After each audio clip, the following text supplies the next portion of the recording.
ये गड्ढे का पानी फेंक रहे हैं हम, यहाँ सुविधा नहीं कुछ, यहाँ रोड नहीं है, नाली नहीं है, हमारे बच्चे बहुत तकलीफ उठा रहे हैं। हमारी बहू जाती गड्ढे का पानी फेंकने उस तरफ, रोड की उस तरफ, और वो भी कोई देख लेता तो हमको गाली बकते।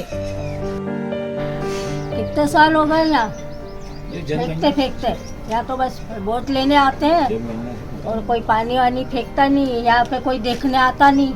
पीने का पानी 4 कैन किधर से मिला, एक दिन लाओ 4 दिन पियो, इधर टैंकर भी नहीं आता। पीने का तो है ही नहीं, पीने का तो हमें बहुत दूर से लाना पड़ता है। यहाँ आसपास पीने का पानी नहीं है और गंदगी नहीं होती, सफाई भी बिल्कुल नहीं होती है। यहाँ हम रहते हैं, हम ही लोग थोड़ा बहुत साफ करते हैं।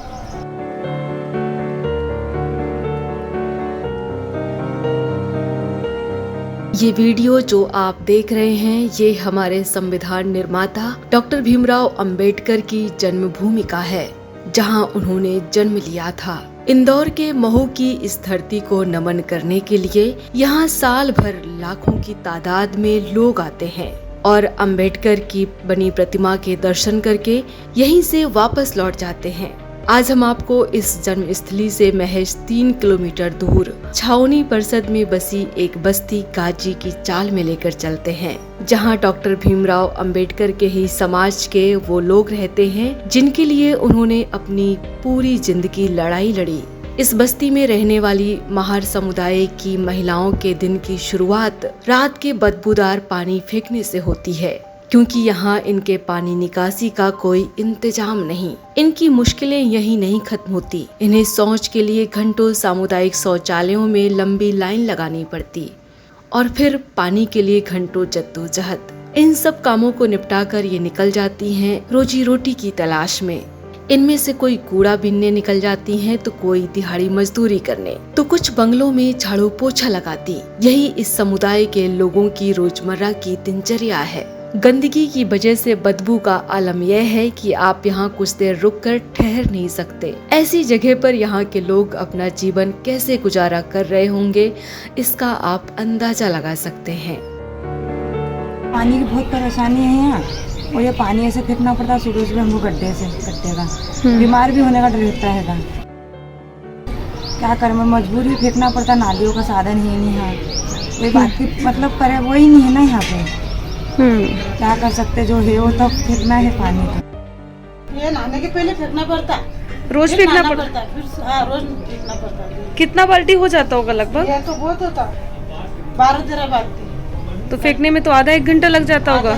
1 घंटा लग जाता है। जो ये गड्ढे हमारे जो बने हैं, ये नहाने धोने का पानी गड्ढे में जाता है, ये पानी हम रोड पे फेंकते। वो ये पीने का पानी नहीं है। ये स्कूल में हमारे बच्चे जाते तो ये पूरे कीचड़ से कपड़े भर के लाते, क्योंकि रोड नहीं है, नाली से जाते।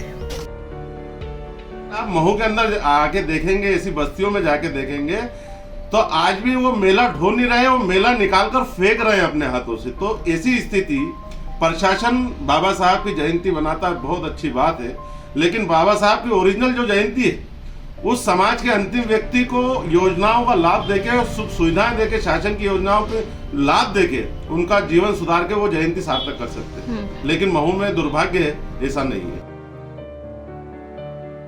कोई काम वाला कभी 7 बजे से भी बुला लेता हमको, तो रात की 12 बज जाती, कभी 1 भी बज जाती। बस यही परेशानी। और बिजली वाले देते जा रहे बिल, ठोको, बोले तुम्हारे ये मैंने कन भर दिया, फिर बोलते ये मैंने कन भरा, वो मैंने कन भरा। पहले तो साफ भी था, लेकिन अब तो कोई सुविधा भी नहीं है हमको। यहाँ पे बहुत खराब रहता है, मच्छर बहुत होते हैं, इतनी परेशानी होती है। नाली नहीं तो फिर क्या करेंगे? आने वाले जाने वाले लोग बोलेंगे नहीं क्या पानी इसमें आएगा, तो फिर जल्दी फेंकना पड़ता पाइप को, बहू को रोज फेंकना पड़ता। बच्चे 5 बच्चे रेलवे स्टेशन पे जाते हैं, पुलिस वाले में लठ मार के भगाते हैं। यहाँ शौचालय की समस्या है कि 100 घरों में मात्र 4 शौचालय होंगे। शौचालय के लिए भी झगड़े होते हैं, पानी के लिए भी झगड़े होते हैं। जैसे हमने देखा कि हमारे भाई की जो शादी विवाह की बात चलती है, हम लड़की देखने तो जाते हैं, लड़के एक दूसरे को पसंद भी हो जाते हैं। जब हमारा मकान देखने आते हैं मैडम, तो हमारे को मकान देख के रिजेक्ट कर देते हैं कि नहीं, आपकी बस्ती अच्छी नहीं है। उसके लिए हमारे को क्या है कि बहुत दिक्कतों का सामना करना पड़ता है।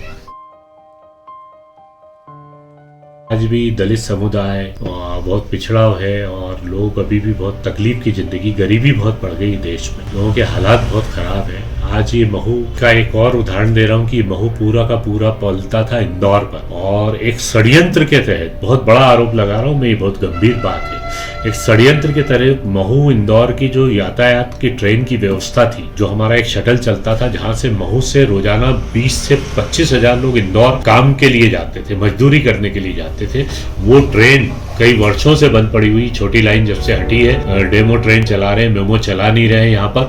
उसके कारण क्या है कि आदमी मजदूरी करने इंदौर नहीं जा पा रहा, वो जाएगा तो उसको बस में 30 रुपए जाने, 40 रुपए जाने के और 40 रुपए आने के, 80 रुपए लग जाएंगे उसको। और जब वो 5 रुपए के रोज के पास में चले जाता था, 5 रुपए में उसका वो हो जाता था, डेली का उसका अप डाउन हो जाता था। तो आज इतनी महंगाई हो गई है, और जो बेरोजगार था बहू का, वो बेचारा बहू में भटक रहा है, गरीबी और बढ़ते जा रही, काम धंधे है नहीं यहाँ पर। और इन बस्तियों की हालत देखिए आप, गरीबी देखिए, बेरोजगारी देखिए, पानी की सुविधा नहीं है, ट्रेन बंद पड़ी हुई है, कोई देखने वाला नहीं। आज पूरे देश के अंदर स्वच्छता अभियान चल रहा है, टॉयलेट बाथरूम का अभियान चल रहा है कि हर घर पे शौचालय होना चाहिए, लेकिन जहां बाबा साहब अम्बेडकर जी ने जन्म लिया, उसी छावनी के अंदर उनका संविधान लागू नहीं होता है। यहाँ पर आज भी कैंटोनमेंट एक्ट 1925 का वो लागू होता है। यहाँ पर जो शासकीय योजनाएं हैं, मध्य प्रदेश शासन की योजना हो या केंद्र सरकार की योजना हो, छावनी परिषद जो कैंटोनमेंट बोर्ड होता है उसके अंदर लागू नहीं होती। उसी कारण यहाँ पर जो गरीब लोग हैं, बाबा साहब को मानने वाले जो लोग हैं, वो नरकी जीवन जीने को मजबूर रहेंगे। यहाँ पे बन रही है फ्लैट हाउस यानी कि वहाँ पे मटन कटेगा। ये किसने बताया आपको? यहाँ पे छावनी परिषद है ना, जो क्योंकि था मैडम यार तोड़ इसी के लिए ही बना है। उन्होंने खुद बोला है कि आप अपना बोले कहीं भी मकान देख लो, ठीक है, हम इसको तोड़ेंगे। आज से 5-6 साल पहले तोड़ा था इसको, तो हमें कोर्ट से स्टे मिला था, इस वजह से इतने दिन हम रह भी रहे। अब हमें ये नहीं मालूम ये कब हटाया जाएगा मैम, क्योंकि यहाँ पे नई दुकानें बनना चालू हो गई है। अब नई दुकान चालू होने के बाद में अब हमारे को यहाँ से हटा दिया जाएगा। हो सकता है कि 2 महीने 3 महीने 4 महीने में हमको यहाँ से हटाया। हमारे तो रहने के लिए कुछ भी नहीं है, हमारी ऐसी परिस्थिति भी नहीं है कि हम 2000 रुपये महीने का किराया भर सके। परिवार बड़ा है तो उस वजह से कमरा भी नहीं देते। वो बोलते हैं कि 2 जनों 4 जनों से 2 बच्चे और 2 बड़े, इससे ज़्यादा परिवार अगर हमारा 10 जनों का है तो मैम हम 7-8 हज़ार रुपये महीने का कहाँ से लेके आएंगे। हम भारत के लोगों के बीच महार समाज की ये बस्ती, जहाँ कई परिवार ऐसा जीवन बिताते हैं जिसके बारे में हमारी व्यवस्था तय करने वाले शायद सोच भी ना पाए। सेट्स ऑफ रूरल इंडिया के लिए इंदौर के महू से नीतू सिंह की ये ग्राउंड रिपोर्ट।